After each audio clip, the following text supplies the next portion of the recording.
Hey everyone, I'm Jason, and this is your commentary on Numbers chapter 28. This chapter is broken down into two main sections. We see the regular offerings that they provided. This is daily, weekly, and monthly. And then we see the offerings that were specific to the feast that they had. The Lord said to Moses, "Here's a command I want you to give the Israelites.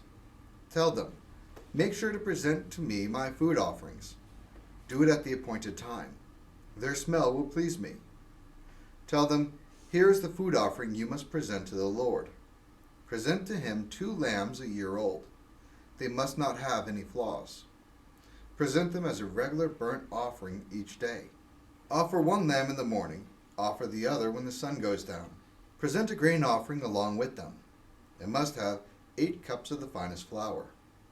Mix it with a quart of oil made from pressed olives. It is the regular burnt offering. The Lord established it at Mount Sinai. It has a pleasant smell. It is a food offering presented to the Lord. Along with that, offer a quart of wine as a drink offering. It must be given along with each lamb. Pour out the drink offering to the Lord at the sacred tent. Offer the second lamb when the sun goes down. Sacrifice it along with the same kind of grain offering and drink offering that you present in the morning. It is a food offering. Its smell pleases the Lord. On the Sabbath day, make an offering of 2 lambs. They must be a year old. They must not have any flaws. Sacrifice them along with their drink offering. Sacrifice them along with the grain offering of 16 cups of the finest flour. Mix it with olive oil. It is the burnt offering for every Sabbath day. It is in addition to the regular burnt offering and drink offering. On the first day of every month, bring to the Lord a burnt offering. Bring 2 young bulls and 1 ram. Also bring 7 male lambs a year old. They must not have any flaws. Present a grain offering along with each bull. It must have 24 cups of the finest flour. Mix it with olive oil. Present a grain offering along with the ram. It must have 16 cups of the finest flour. Mix it with oil. Present a grain offering along with each lamb. It must have 8 cups of the finest flour. Mix it with oil. It is for a burnt offering. It has a pleasant smell. It is a food offering presented to the Lord. Present a drink offering along with each bull. It must have 2 quarts of wine. Offer 2.5 pints along with the ram, and offer 1 quart along with each lamb. It is the burnt offering for each month. It must be made on the day of each new moon feast during the year. 1 male goat must be sacrificed to the Lord as a sin offering. It is in addition to the regular burnt offering and its drink offering. We see several things here that are just consistent throughout.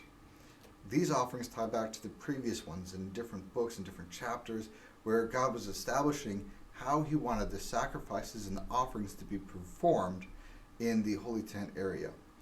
He uses the burnt offering, which is supposed to be fully consumed, leaving nothing but ashes.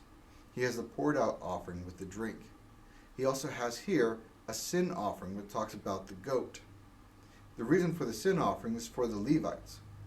There's the sacrifices they did when they committed a sin and they knew it.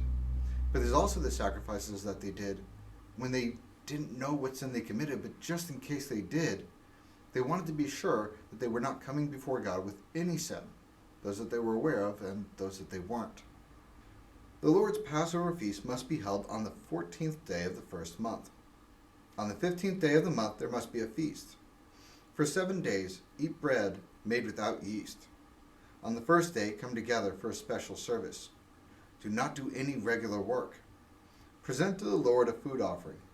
Present a burnt offering of 2 young bulls and 1 ram. Also present 7 male lambs a year old. They must not have any flaws. Present a grain offering along with each bull. The offering must have 24 cups of the finest flour. Mix it with olive oil. Offer 16 cups along with the ram. Offer 8 cups along with each of the 7 lambs. Include a male goat as a sin offering. It will pay for your sin. Offer everything in addition to the regular morning burnt offering. Present the food offering every day for 7 days. The smell of the offering will please the Lord. You must present the offering in addition to the regular burnt offering and its drink offering. On the 7th day, come together for a special service. Do not do any regular work.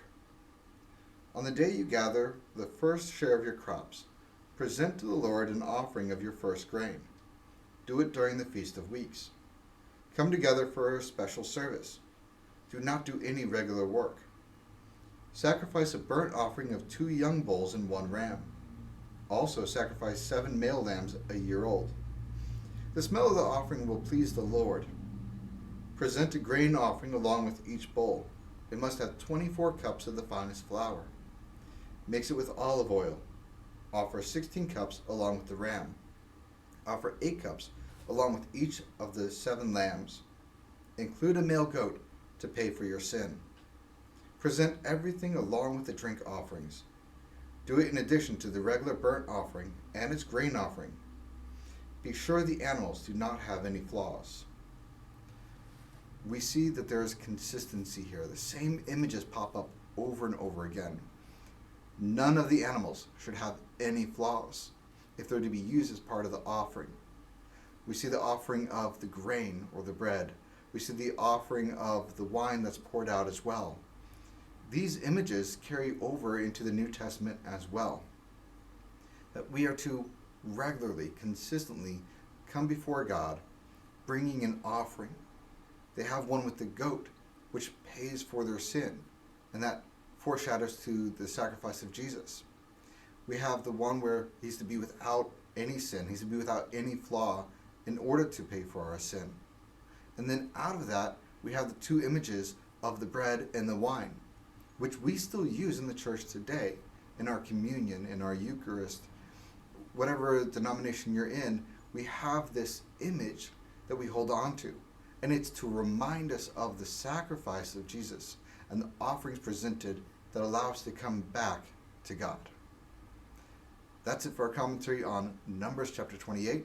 Thank you so much for joining me, and I'll see you guys next time.